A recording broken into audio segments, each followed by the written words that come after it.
Assalamualaikum warahmatullahi wabarakatuh. Selamat malam sahabat BMA dimanapun berada. Hari ini kita akan coba menjelaskan tentang jurnal umum. Jadi kalau kemarin itu saya sudah menjelaskan bagaimana gambaran umum tentang akuntansi. Nah, kali ini kita akan coba membahas tentang materi khusus tentang jurnal umum secara teorinya. Dan nanti di sini saya akan menjelaskan apa itu jurnal umum, seperti apa bentuk jurnal umum, dan bagaimana cara kita melakukan pencatatan jurnal umum, baik itu perusahaan jasa, dagang, dan manufaktur. Oke, baik di sini kita lihat dulu ya pengertiannya. Jadi sebelum kita melakukan pencatatan, kita harus pahami dulu pengertiannya.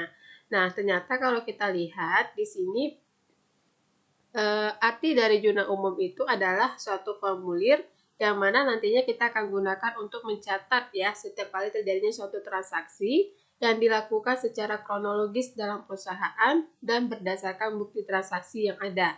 Dan nanti jumlah antara kolom debit dan kredit itu harus sama ya, jadi jumlahnya harus sama.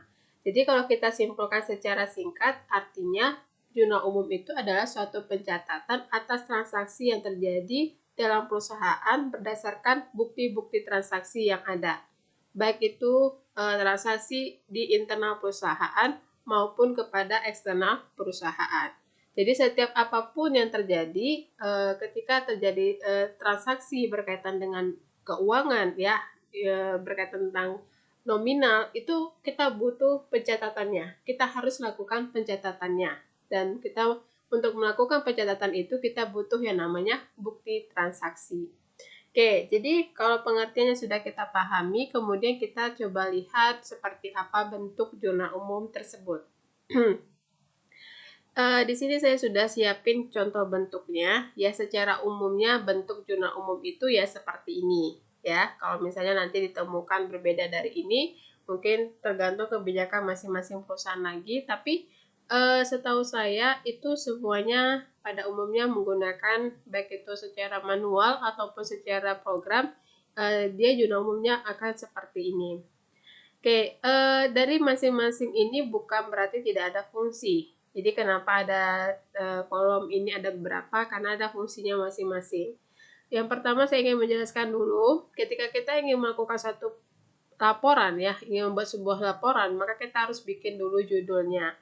Nah, di sini judulnya itu adalah nama perusahaan yang tempat kita akan buat pencatatannya. Katakan itu PT BMA misalnya. Nah, kita bikin nama perusahaannya PT BMA. Kemudian laporannya mungkin kita buat apa? Oh, jurnal umum. Berarti kita bikin sini jurnal umum. Kemudian periodenya kapan? Bulan kapan? Desember kah? Januari kah? Nah, tahun kapan? Kalau Januari tahun berapa? Misalnya tahun 2019, 2020 atau 2021. Kita letakkan nanti periodenya di sini. Oke. Nah, kemudian di sini kita lihat ada beberapa kolom. Nah, kolom ini ada fungsinya masing-masing. Seperti kolom tanggal, ini kita otomatis akan mengisi tanggal transaksi yang terjadi. Jadi bukan tanggal pada saat pencatatan, tapi pada saat terjadinya transaksi itu, dan itu kita akan temukan di dalam bukti transaksi. Nah, seandainya terjadinya transaksi itu terjadi pada tanggal 1 Januari, maka kita nanti akan tuliskan di sini 1 Januari.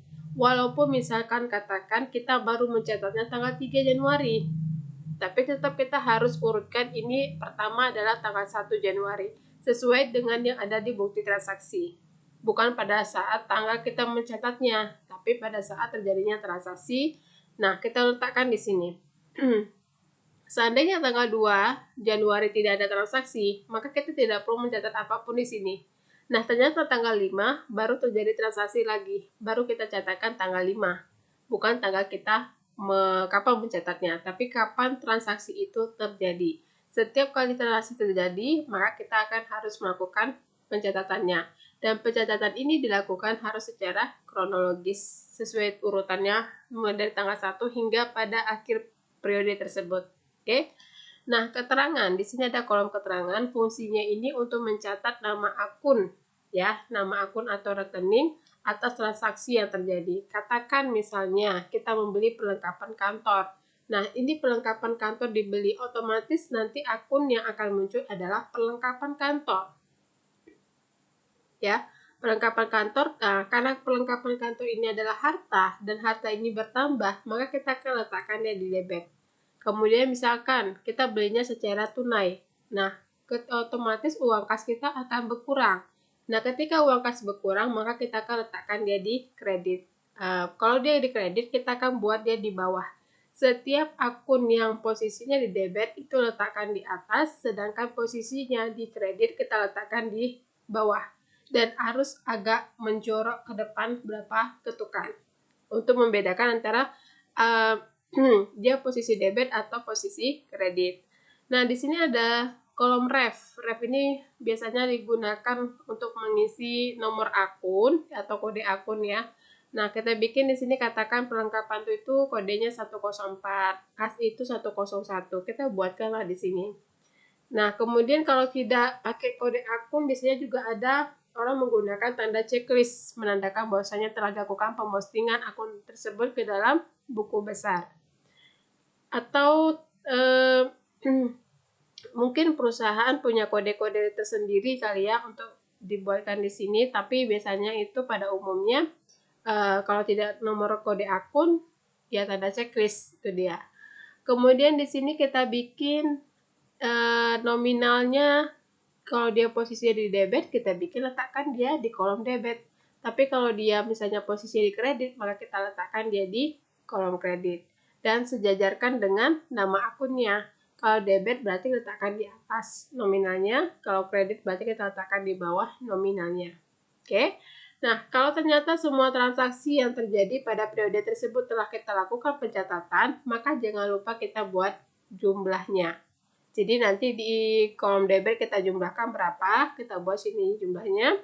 Dan hitung lagi di kolom kredit berapa, kita buat jumlahnya di sini. Jadi nanti antara kolom jumlah debit dan kolom jumlah kredit itu harus sama. Ya, harus sama-sama nominalnya. Seandainya kita temukan ternyata ada perbedaan antara kolom debit dan kredit, maka kita harus cross check ulang dulu pencatatan kita. Mungkin saja bisa jadi ada nominal yang kita salah tulis, atau mungkin ada salah posisi peletakannya. Ya, jadi atau kita yang salah menghitung bisa jadi. Jadi harus memang ini harus masing-masing dihitung. Kolom debit dihitung dulu, kolom kredit dihitung dulu. Jangan hanya satu yang dihitung kemudian nanti jumlah ini kita pindahkan kemari, jangan. Jangan seperti itu. Bisa jadi nanti ini sebenarnya berbeda jumlahnya, tapi karena kita menganggap ini sama, kita hanya cuma kopas dari sini ke sini, ini salah. Jadi hitunglah masing-masing kolomnya biar kita pastikan bahwasanya benar jumlah itu sudah tepat, tidak ada kesalahan apapun itu. Oke? Nah, saya sudah jelaskan bentuk jumlah umum seperti apa dan fungsi-fungsi dari masing-masing kolom juga sudah saya jelaskan. Nah, sekarang kita akan coba lihat ya contohnya, misalnya melakukan pencatatan jumlah umum pada perusahaan jasa. Di sini saya sudah sediakan beberapa transaksi pada perusahaan jasa yang mungkin biasanya terjadi gitu ya. Dan di sini juga sudah saya sediakan jawabannya, tapi saya akan jelaskan kembali seperti apa ya. Jadi di sini kita katakan ini pada tanggal 1 Januari 2019 Ibu Aisyah memulai usaha jasa jahit milik perusahaan perorangan. Transaksi yang terjadi selama bulan Januari 2019 adalah sebagai berikut. Nah, misalnya tanggal 1 Januari Ibu Aisyah menyetor uang kas ke dalam perusahaan sebagai modal awal sebesar 50 juta. Nah, ketika nanti transaksi ini kita temukan, maka kita otomatis akan melakukan pencatatannya. Nah, pencatatannya itu kita buat tanggal transaksi terjadi. Saya buat di sini tanggal transaksinya tanggal 1 Januari 2019. Kemudian karena di sini katanya uang kas disetorkan ke dalam perusahaan, otomatis kas kita akan bertambah, kita letakkan dia ke dalam debit, posisi debit, kemudian karena modal kita juga akan bertambah, maka kita letakkan posisinya di kredit.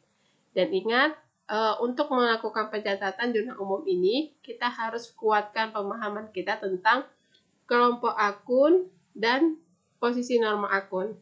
Ya, untuk kita melakukan pencatatan jurnal umum, itu kita harus kuatkan pemahaman tentang kelompok akun dan posisi norma akun. Kalau kita sudah paham kedua itu, maka kita akan mudah untuk melakukan pencatatannya. Oke? Nah, tadi saya katakan di sini kas bertambah di debit kita letakkan nominalnya 50 juta. Di sini refnya saya bikin kode akun 101 ya. Nanti tergantung masing-masing perusahaan kebijakannya seperti apa membuat kode akunnya ya, itu kebijakan masing-masing. Boleh seperti ini bentuknya, boleh juga digabungkan dengan huruf juga boleh, atau bikin dengan model lainnya juga boleh. Jadi itu semua tergantung masing-masing perusahaan. Nah, kemudian di sini modal Aisyah-nya di kredit, berarti saya bikin nominalnya juga di kredit. Nah, di sini saya bikin kodenya anggap saja 301. Oke. Nah, kemudian tanggal 3 Januari. Nah, kalau seandainya tanggal 2 Januari tidak ada transaksi, maka saya tidak perlu melakukan pencatatan. Nah, ternyata tanggal 3 Januari baru ada transaksi, berarti saya baru bikin pencatatannya. Dibayar sewa untuk tempat untuk 1 tahun sebesar 5 juta. Karena dibayarnya untuk 1 tahun, ya, sedangkan ini belum dijalani, maka kita akan akui di sini sebagai pendekatan neraca atau pendekatan harta. Dan saya buat di sini debitnya sewa dibayar di muka, kemudian saya bikin refnya 104, nominalnya 5 juta. Nah, karena bayarnya tunai, otomatis uang kas saya berkurang di kredit 5 juta. Oke. Kemudian tanggal 6 dibeli perlengkapan jahit berupa secara kredit dengan harga 2 juta. Karena kita beli perlengkapannya secara kredit, otomatis nanti kita bikin ya debitnya perlengkapan jahit, kreditnya utang usaha sebesar 2 juta, masing-masing 2 juta. Kemudian 10 Januari dibayar beban iklan yang dimuat dalam surat kabar harian fashion sebesar 500.000. Karena bayar beban iklan, otomatis beban iklannya kita letakkan di debit. Karena bayarnya secara tunai, otomatis kas kita berkurang di kredit. Nah, nominalnya masing-masing Rp500.000. Tanggal 12 Januari diterima uang sebesar 5 juta atas jasa yang telah menyelesaikan jahitan dari pelanggan. Kita sudah menyelesaikan pesanan ya, pesanan jahitan pelanggan. Otomatis ini kita akan mendapatkan uang ya sebesar 5 juta. Kita sudah menyelesaikan jahitan dan kita sudah terima uangnya sebesar 5 juta, otomatis kas kita bertambah di debit 5 juta dan pendapatan kita bertambah di kredit 5 juta. Oke. Nah, kemudian tanggal 13 ternyata Ibu Aisyah ini mengambil uang tunai untuk kepentingan pribadi sebesar 1 juta. Ya, walaupun kita pemilik usahanya, bukan berarti kita bisa suka-suka mengambil uang itu begitu saja. Tapi tetap harus kita buat pencatatannya. Dan di sini kita akan akui sebagai prive ya, prive Ibu Aisyah. Nah, kita bikin debitnya itu prive ya, bertambah prive Ibu Aisyah di debit 1 juta dan kasnya di kredit 1 juta. Kemudian tanggal 15 Januari membebankan tagihan kepada klien atas jasa jahit yang telah diselesaikan sebesar 3 juta. Dalam hal ini Ibu Aisyah belum menerima pembayarannya. Kita sudah menyelesaikan jahitan pelanggan, tapi kita belum terima uangnya. Otomatis di sini kita akan mengakui piutang bertambah di debit 3 juta dan pendapatan jasa bertambah di kredit 3 juta. Karena uangnya belum diterima, maka kita akui piutang. Kalau uangnya sudah kita terima, maka kita akui kas.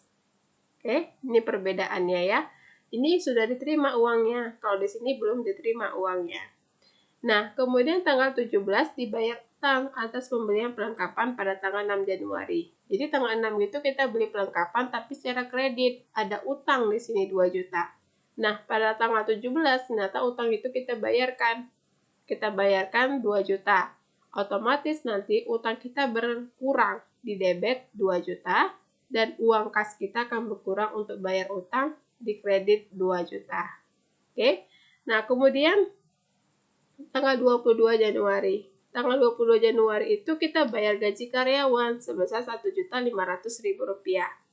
Jadi kita bayar gaji karyawan itu sebesar Rp1.500.000. Maka nanti pencatatannya debitnya beban gaji karyawan 1.500.000, kemudian kreditnya karena uang kas berkurang, maka kita bikin di kredit Rp1.500.000 juga. Kemudian di sini kalau kita semua transaksinya sudah kita pindahkan ke dalam jurnal umum, kemudian kita jumlahkan posisi debit berapa jumlahnya kita buat di bawah, kemudian posisi kredit kita totali jumlahnya berapa kita buat di bawah. Nah, kalau kita lihat di sini ternyata jumlah debit dan kredit itu sama. Berarti ini sudah pencatatannya sudah dinyatakan benar, tidak ada perbedaan ya, sudah sesuai dengan yang sebenarnya. Oke, jadi ini adalah contoh dari pencatatan jurnal umum perusahaan jasa. Nah, sekarang kita coba lihat bagaimana cara melakukan pencatatan jurnal umum pada perusahaan dagang. Di sini saya coba buat contohnya beberapa transaksi yang hanya terjadi pada perusahaan dagang, tidak kita temukan pada perusahaan jasa atau manufaktur, ya. Misalnya ada beberapa nih, ya, ada transaksi-transaksi yang terjadi pada perusahaan dagang yang kita tidak temukan di perusahaan jasa. Selebihnya itu sama ya, seperti bayar gaji, bayar listrik, telepon itu sama, pencatatannya sama, tidak ada beda ya. Jadi jadi makanya saya hanya menjelaskan yang ini saja. Beberapa ada 16 transaksi ya yang saya akan jelaskan.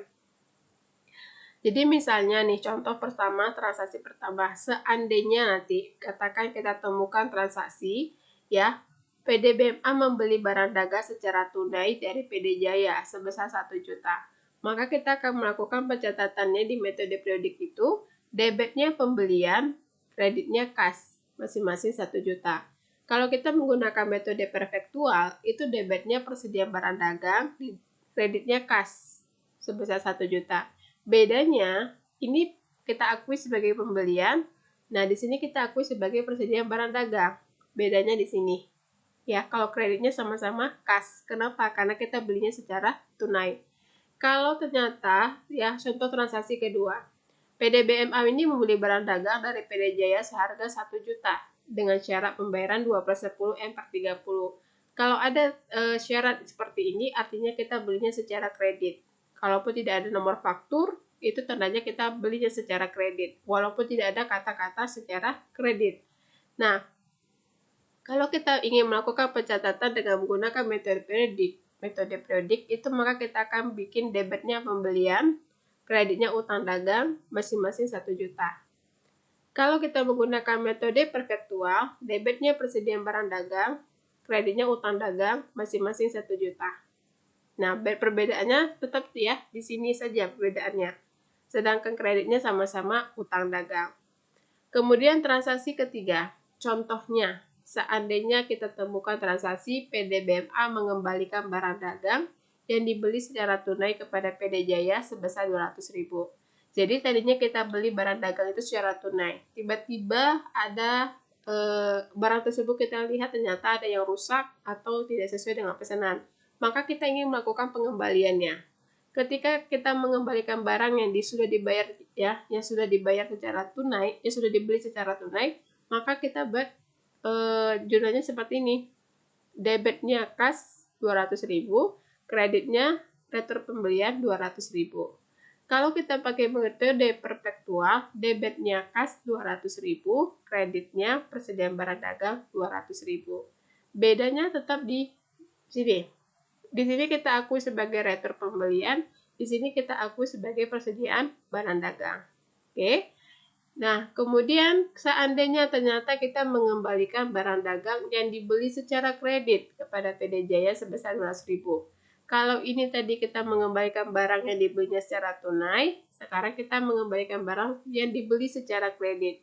Otomatis nanti debitnya kita bikin utang dagang, kreditnya retur pembelian sebesar 200.000. Kalau kita menggunakan metode perfektual, debitnya utang dagang, kreditnya persediaan barang dagang, masing-masing 200.000 rupiah. Ya, bedanya tetap di sini ya, retur pembelian, di sini persediaan barang dagang. Sedangkan debitnya kita akui sebagai utang dagang. Oke. Misalnya lagi, transaksi kelima, contohnya, PD BMA ini membayar dan menanggung atas biaya angkut pembelian barang dagang dari PD Jaya sebesar 300.000 secara tunai. Jadi seandainya biaya angkut itu kita yang menanggung dan kita bayarnya secara kas, ya secara tunai gitu ya. Maka kita akan melakukan pencatatannya seperti ini. Kalau metode periodik kita bikin debitnya beban angkut pembelian, kreditnya kas masing-masing 300.000 rupiah. Ini kalau secara tunai. Nah, kalau dan pakai metode periodik. Nah, kalau kita pakai metode perfektual, debitnya persediaan barang dagang, kreditnya kas. Nominalnya masing-masing Rp300.000. Oke, nah ini kalau secara tunai bedanya di sini beban angkut pembelian, di sini persediaan barang dagang. Kemudian transaksi ke-6.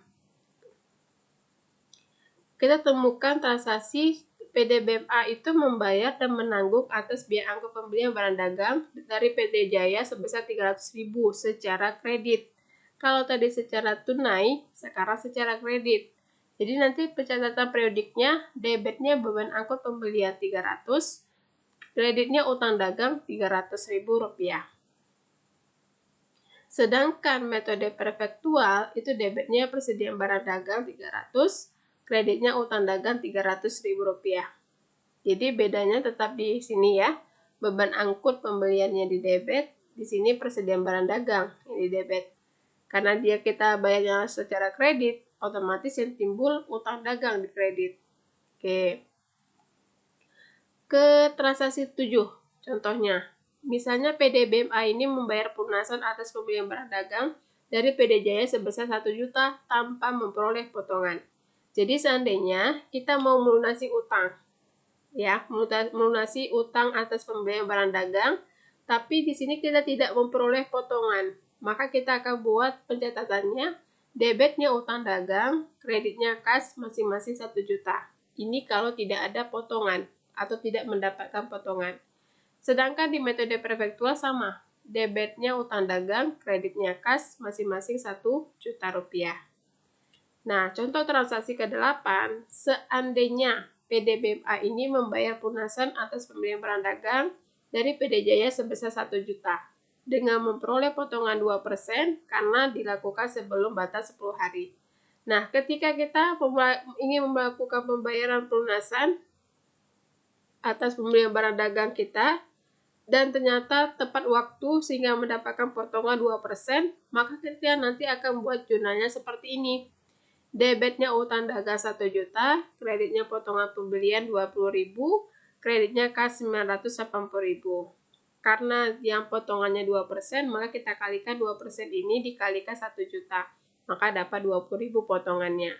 Jadi nanti uang kas yang kita keluarkan untuk membayarkan utang kita adalah 980.000, tidak 1 juta lagi, tapi cukup 980.000 setelah ada potongan 20.000. Nah, kalau kita menggunakan metode perfektual, bedanya itu kita debitnya utang dagang, kreditnya itu persediaan barang dagang, kemudian kreditnya kas. Nominalnya sama, utang dagangnya 1 juta, persediaan barang dagangnya 20.000, kasnya 980.000. Jadi di sini kita mengakuinya sebagai potongan pembelian, di sini kita mengakuinya sebagai persediaan barang dagang. Bedanya di situ ya, antara metode periodik dan metode perfektual. Nah, selanjutnya contoh lagi ya, contoh pada transaksi di perusahaan dagang. Kalau tadi itu pembahasan tentang berkaitan dengan pembelian, ya, sekarang kita berkaitan dengan penjualan. Nah, ketika misalnya nanti kita temukan transaksi PDBMA itu menjual barang dagang secara tunai kepada PD Sentosa sebesar 3 juta. Harga pokok barang yang dijual sebesar 2 juta. Nah, ketika kita menumbuhkan transaksi ini seperti ini, ya, maka metode periodik itu yang kita buat debitnya kas, kreditnya penjualan masing-masing 3 juta. Sedangkan metode perfektual kita melakukan pencatatan 2 kali. Yang pertama itu debit kas, kredit penjualan, masing-masing 3 juta, kemudian melakukan pencatatan harga pokok penjualannya. Nah, jadi mencatat harga pokok barang yang dijual, maka nanti kita bikin debitnya harga pokok penjualan 2 juta, kreditnya persediaan barang dagang 2 juta. Oke. Debitnya harga pokok penjualan 2 juta, kreditnya persediaan barang dagang 2 juta. Jadi ini kita buat. Di sini bedanya, di sini tidak ada pencatatan harga pokok. Nah, sedangkan di sini ada pencatatan harga pokok penjualannya.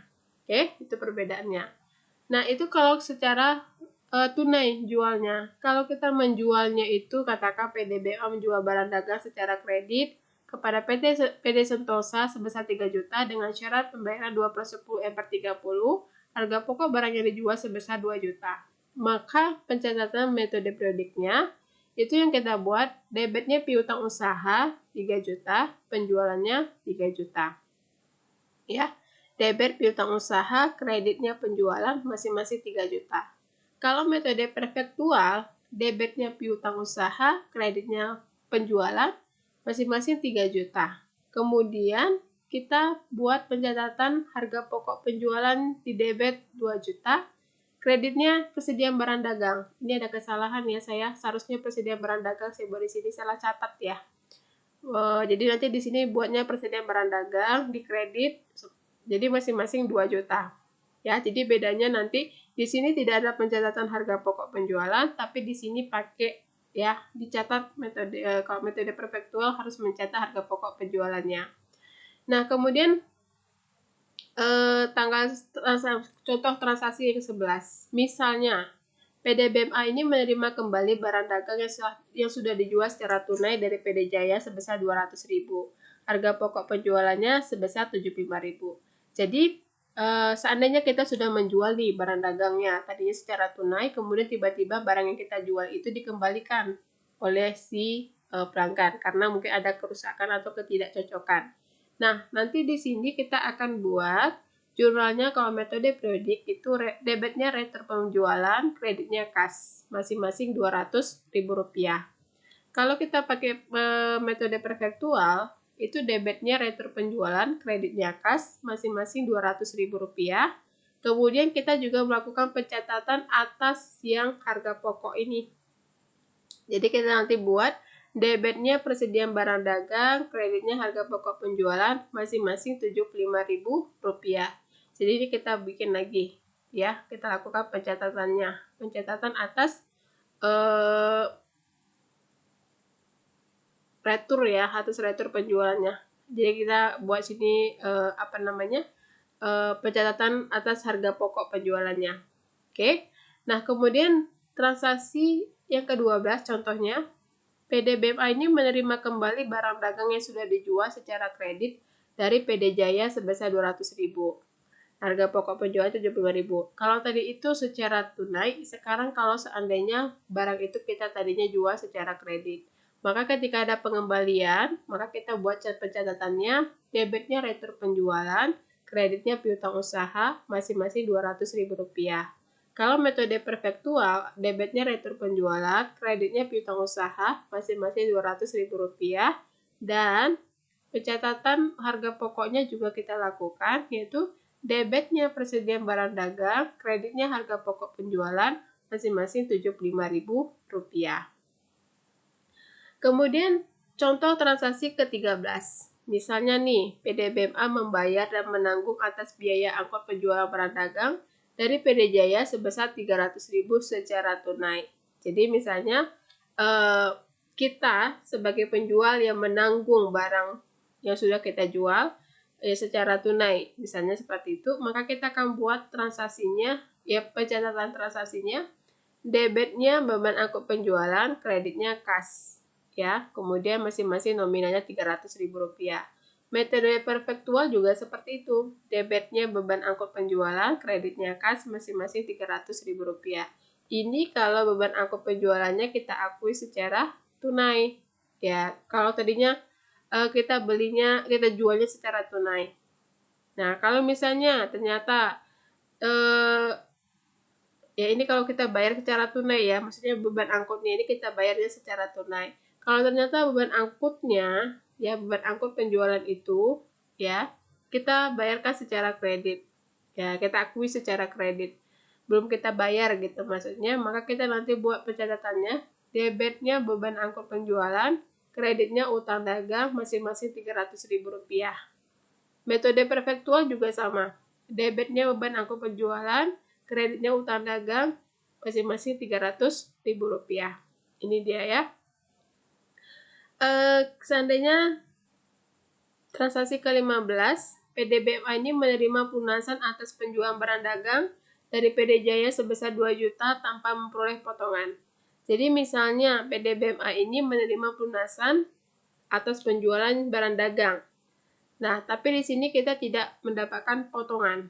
Misalnya begitu ya. Kita tidak memberikan kita menerima pelunasan atas penjualan barang dagang dari PD Jaya tanpa memperoleh potongan. Jadi kita tidak memberikan potongan kepada pelanggan. Si pelanggannya tidak boleh potongan. Maka kita bikin pencatatannya, debitnya kas, kreditnya piutang usaha, ya masing-masing 2 juta rupiah. Kemudian kalau pakai metode perfektual juga debitnya kas, kreditnya piutang dagang, ya atau piutang usaha masing-masing 2 juta rupiah.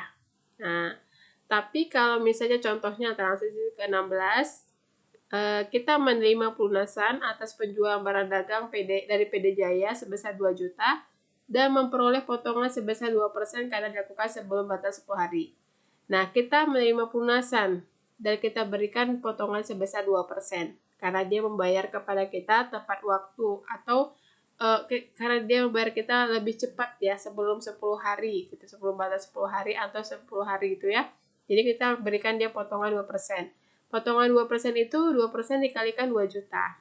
Maka nanti ada 40.000 potongannya. Maka pencatatannya debit kas 1.960.000, debit potongan penjualan 40.000, kreditnya piutang usaha 2 juta. Jadi nanti yang uang kita terima itu tidak lagi 2 juta, tapi 1.960.000 karena sudah diberikan potongan penjualan kepada pelanggan 40.000. Nah, kemudian kalau kita menggunakan metode perfektual juga sama. Debitnya kas 1.960.000, debitnya potongan penjualan 40.000, kreditnya piutang usaha 2 juta.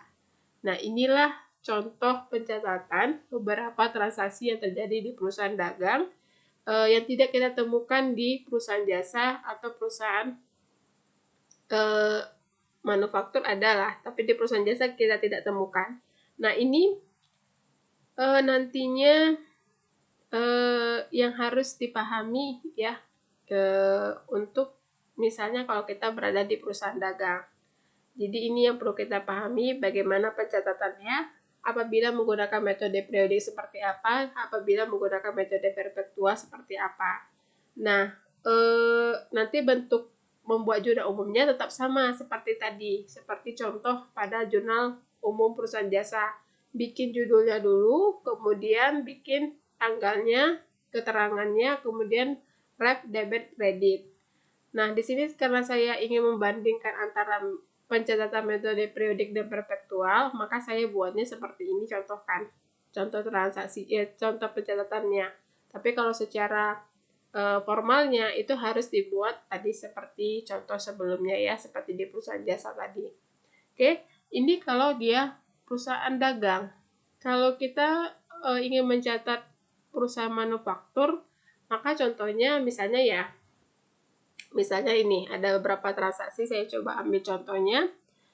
Jadi misalnya ini transaksi pertama, membeli bahan secara kredit dengan syarat 2/10 M/30, rincian yaitu bahan baku 30 juta dan bahan penolong 15 juta. Kalau kita menggunakan metode periodik, berarti nanti debitnya pembelian bahan baku, debitnya pembelian bahan penolong, kreditnya utang usaha. Jadi nanti pembelian bahan bakunya 30 juta, pembelian bahan penolong 15 juta, utang usahanya 45 juta. Oke, 45 juta ini jumlah dari bahan baku dan bahan penolong. Kalau kita menggunakan metode perfektual, di sini kita bikin debitnya persediaan bahan baku 30 juta, debitnya persediaan bahan penolong 15 juta, kreditnya utang usaha 45 juta. Jadi nanti jumlahnya itu berasal dari sini. Ya, perbedaannya di sini kita bikin akui pembelian. Di sini kita akui persediaan. Bedanya di situ. Ya, bedanya di situ. Nah, kemudian kalau misalnya kita temukan transaksi pemakaian bahan untuk proses produksi yaitu bahan baku 25 juta, bahan penolong 10 juta. Jadi kalau nanti kita temukan transaksi seperti ini ya, maka kita kalau metode periodik tidak di jurnal. Tapi kalau kita menggunakan metode perfektual, itu debitnya barang dalam proses 25 juta, kreditnya persediaan bahan baku 25 juta. Kemudian, biaya overhead pabrik 10 juta, kreditnya persediaan bahan penolong 10 juta. Jadi nanti kita untuk yang bahan baku itu pencatatannya yang di atas. Kalau yang untuk bahan penolong, pencatatannya yang di bawah ini. Ini contohnya ya. Oke. Nah, kalau misalnya kita temukan lagi transaksi yang ketiga, pengembalian bahan yang tidak jadi dipakai ke gudang. Dengan rincian bahan baku 1 juta dan bahan penolong 500.000. Jadi mungkin tadi ada pengambilan bahan baku untuk proses produksi. Dan ternyata bahan baku itu tidak kita pakai seluruhnya. Ada beberapa yang tidak kita pakai, maka kita kembalikan ke dalam gudang. Nah, ketika kita ingin mengembalikan ke gudang, ini kita buat pencatatannya kembali. Kalau di metode periodik tidak dilakukan jurnal, tapi metode prefektual kita lakukan penjurnalan. Kalau kita ingin mengembalikan bahan baku, ya, pencatatannya itu debitnya persediaan bahan baku, kreditnya barang dalam proses, masing-masing 1 juta. Ya, sejujurnya ini ya. Kemudian kalau kita mau mengembalikan bahan penolong, debitnya persediaan bahan penolong, kreditnya biaya overhead pabrik, masing-masing Rp500.000. Dan contoh lagi, misalnya transaksi keempat, contohnya, persentase distribusi gaji dan upah karyawan untuk bulan Januari itu 55.600.000, ya. Tenaga kerja langsung 60%, tenaga kerja tak langsung 15%, gaji penjualan 10%, gaji administrasi 15%. Jadi nanti kita kalikan dulu, kita bagikan dulu ya. Untuk tenaga kerja langsung berarti 60% kalikan ke sini, kemudian nanti yang 50% kalikan ke sini, 10% kalikan ke sini, dan 15% lagi kalikan ke sini. Nah, ketika kita kalikan berapa jumlahnya masing-masing, maka nanti kita lakukan pencatatannya. Kalau kita menggunakan metode periodik, maka nanti untuk mencatat tenaga kerja langsung itu, beban upah langsung 33.360.000, tenaga kerja tak langsung itu kita bikin beban upah tidak langsung 8.340.000, gaji penjualan kita bikin di sini beban penjualan ya, beban penjualan maksudnya beban gaji penjualan ya, 5.560.000. Kemudian gaji administrasi kita bikin sini beban administrasi 8.340.000 ya, beban gaji administrasi. Nah, kreditnya itu adalah kas karena kita melakukan pembayarannya. Maka kita bikin di sini 55.600.000 jumlahnya. Nah, kalau kita pakai metode perfektual, kita bikin sini debitnya barang dalam proses. Ya, yang ini kita bikin biaya overhead pabrik. Beban penjualan kita bikin gaji penjualan 5.560.000. Nah, kemudian di sini gaji administrasi 8.340.000. Kreditnya kita bikin kas 55.600.000 rupiah. Bedanya ini ya, di sini bedanya untuk periode perpetual dan periodik. Oke. Contoh transaksi kelima, biaya overhead berupa depresiasi mesin sebesar 5 juta. Jika terjadi ya kita temukan transaksi adanya depresiasi mesin sebesar 5 juta, maka kita bikin di sini kalau metode periodik biaya overhead pabrik 5 juta, kreditnya akumulasi penyusutan mesin 5 juta. Metode perfektual juga sama, debitnya biaya overhead pabrik, kreditnya akumulasi penyusutan mesin masing-masing 5 juta. Oke. Nah, kalau misalnya kita temukan transaksi biaya overhead pabrik yang dibebankan ke sektor produksi sebanyak 60% dari tenaga kerja langsung. Nah, di sini kalau kita temukan transaksi seperti ini, metode periodik itu tidak melakukan penjurnalan, sedangkan metode perfektual dilakukan penjurnalan, dan ini kita kalikan 60% dari jumlah tenaga kerja langsung.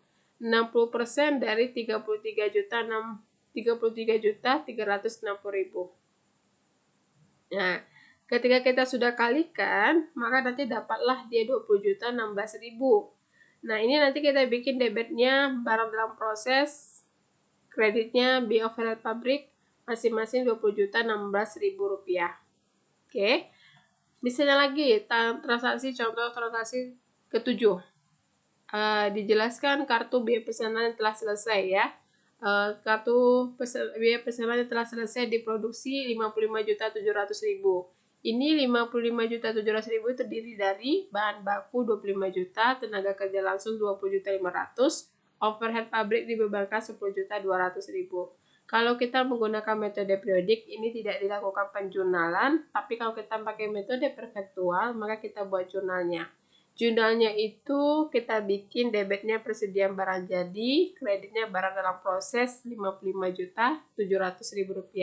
Jadi yang ini ya, semuanya kita buat di sini. Persediaan barang jadi Rp55.700.000, barang dalam proses Rp55.700.000.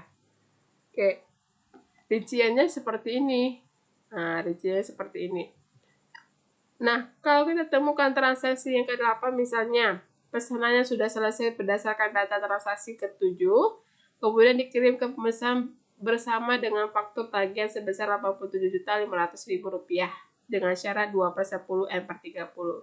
Jadi kalau misalnya barang itu sudah selesai dan kita sudah kirimkan barang dan fakturnya, maka tapi pembayarannya kita belum terima, maka nanti kita buat pencatatannya di metode periodik. Debitnya piutang usaha, kreditnya penjualan sebesar Rp87.500.000. Ini kalau pakai metode periodik. Kalau kita pakai metode perfektual, ya, ini kita akan buat dua pencatatan. Yang pertama itu debit piutang usaha, kreditnya penjualan, nominalnya Rp87.500.000, nominal yang di sini. Nah, sedangkan untuk harga pokok penjualannya itu kita buat Rp31.800.000, selisih antara Rp87.500.000 dengan yang di sini. Selisih ini Rp31.800.000. Nah, makanya nanti kita akan ya buat seperti ini. Debitnya harga pokok penjualan, kreditnya persediaan barang jadi, nominalnya Rp31.800.000. Nah, inilah contoh jurnal ya, pencatatan jurnal umum pada perusahaan manufaktur. Kalau nanti kita mau buat jurnal umumnya sama seperti bentuknya ya, bentuknya sama seperti jurnal umum pada perusahaan jasa tadi. Bikin tanggalnya, bikin keterangannya, bikin ref-nya, bikin debit kreditnya ya. Tapi karena di sini saya ingin menunjukkan perbedaan pencatatan antara metode periodik dan metode perfektual pada perusahaan manufaktur, maka saya bikin kolomnya seperti ini. Oke, hanya untuk melihatkan perbandingan antara kedua metode tersebut. Nah, ini biasanya transaksi-transaksi yang terjadi seperti ini hanya pada perusahaan manufaktur, tidak ada di dagang, tidak ada di jasa. Makanya saya jelaskan tentang ini saja. Sedangkan kalau ada transaksi yang berkaitan misalnya kayak pembayaran listrik, air, telepon atau lain sebagainya itu tidak jauh berbeda pencatatannya dengan perusahaan jasa dan dagang, sama ya. Tapi yang ada perbedaannya itu ya seperti ini. Ini yang tidak ada terjadi pada perusahaan jasa maupun perusahaan dagang, makanya saya jelaskan kepada adik-adik sahabat BMA. Jadi nanti seandainya ketemu transaksi, contoh transaksi seperti yang saya sebutkan tadi ini, maka nanti pencatatan yang dilakukan adalah yang seperti saya sudah jelaskan tadi. Kalau mau pakai metode periodik, berarti pencatatannya harus yang seperti ini. Kalau pakai metode perfektual, berarti pencatatannya seperti ini. Pada intinya, bentuk jurnal umum pada perusahaan jasa, dagang, manufaktur itu sama. Tidak ada berbeda. Jadi sama, hanya saja beberapa transaksi yang membedakan antara jasa, dagang, dan manufaktur ya sesuai dengan aktivitas operasional perusahaannya juga yang berbeda. Itu yang menyebabkan adanya perbedaan akun-akun ya pada perusahaan antara perusahaan jasa, dagang, dan manufaktur. Baik sahabat BMA dimanapun berada, saya rasa untuk penjelasan terkait dengan jurnal umum ini sudah cukup jelas. Ada 3 contoh perusahaan langsung saya jelaskan di sini dan ini sudah cukup jelas lah saya katakan karena sudah ada juga penjelasan perbandingan antara pencatatan pakai metode periodik dan metode perfektualnya. Dan mudah-mudahan setelah penjelasan ini saya lakukan, adik-adik sahabat BMA semakin paham bagaimana cara melakukan pencatatan jurnal umum kepada 3 perusahaan, baik itu jasa, dagang, maupun manufaktur. Oke, sahabat BMA dimanapun berada, sampai ketemu lagi untuk pembahasan selanjutnya, ya materi atau teori selanjutnya terkait dengan buku besar, ya. Jadi nanti saya akan jelaskan seperti apa itu buku besar dan lain sebagainya. Dan sampai jumpa. Assalamualaikum warahmatullahi wabarakatuh.